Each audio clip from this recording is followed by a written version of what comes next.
So I was kind of thinking that maybe I might raise my rate this year to £400 a day. £400 a day? Yeah, well, because I feel like I've been getting a lot of clients and I've been doing really good work for you, and I haven't raised my rate in a long time. I kind of feel like it's about time that I did that. You have got to be kidding me. We totally don't have that in the budget. Yeah.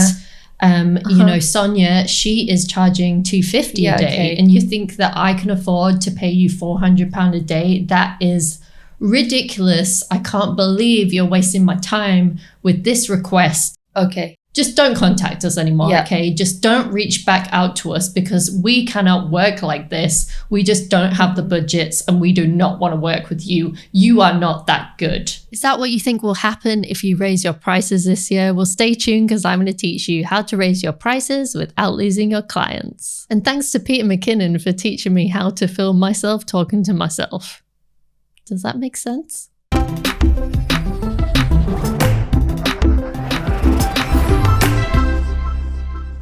Hey, it's Hayley from Motion Hatch here, where we teach you how to build a successful career and grow your motion design business. If you want more videos like this one, make sure to subscribe and hit that notification bell. In our accelerator program, we recently had a student ask how to raise their rate and how much by, and also how to discuss this with their client. So I wanted to tell you how I managed to raise my rate every single year as a freelancer, and also how you can do the same. Before we jump into this video, do make sure you download our free course. The link will be in the description. This course will help you to get your next client in just 5 days. And do pop a comment below if you're going to raise your prices after watching this video. So the biggest mistake that I see freelance motion designers make when it comes to raising their rates is starting out too low.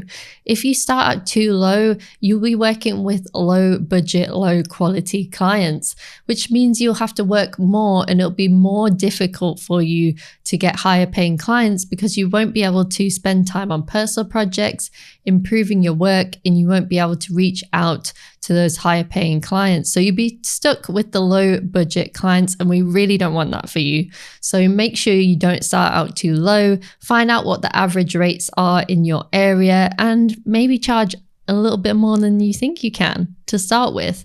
And this will set you up in a really good position to start. So when I first started out as a freelance motion designer, I was charging £300 a day. This was kind of the average rate back then, and I did know some people charging $250 a day, but I felt like I'd been working in the industry for a while, so I felt like I deserved $300 a day, and I'm really glad that I started out on a decent rate level because this allowed me to raise it up a little bit over time and get to a fairly good level when I'd finished freelancing. I got very little pushback from my £300 a day rate, so in year 2 of freelancing, I decided to raise my rate to $320 a day. So if I was working around 200 days a year, something like that, that would be a $4,000 pay rise that year. So I think that's pretty decent. So this is how we can think of it. If we're charging our clients a little bit more each year, they're probably not going to notice it too much. £20 a day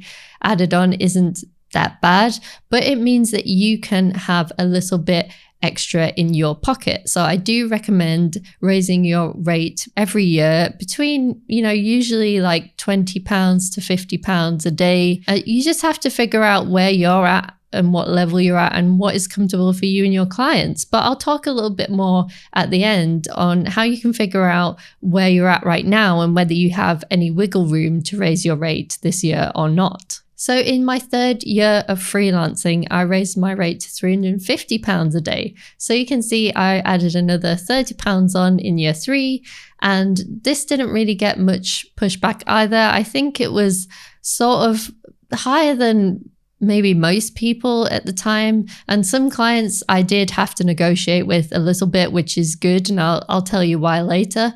But it was sort of a decent level that even some of my freelancer friends said, well, that's too high, you're going to struggle to get that. And I really didn't struggle too much with that rate at the time. And please do remember that this is just my experience, and obviously your experience might be different. And I'm only telling you my rates and these numbers so you get an idea of how this could work for you. But obviously you have to figure out what works for you and what value you provide to the client and how much you think that is worth for yourself. So in year 4, I had some long-term clients and I was kind of scared about raising my rate. And I felt a little bit like the person in the scenario at the beginning, but I raised my rate to £380 a day. Really? Yes, really. Okay.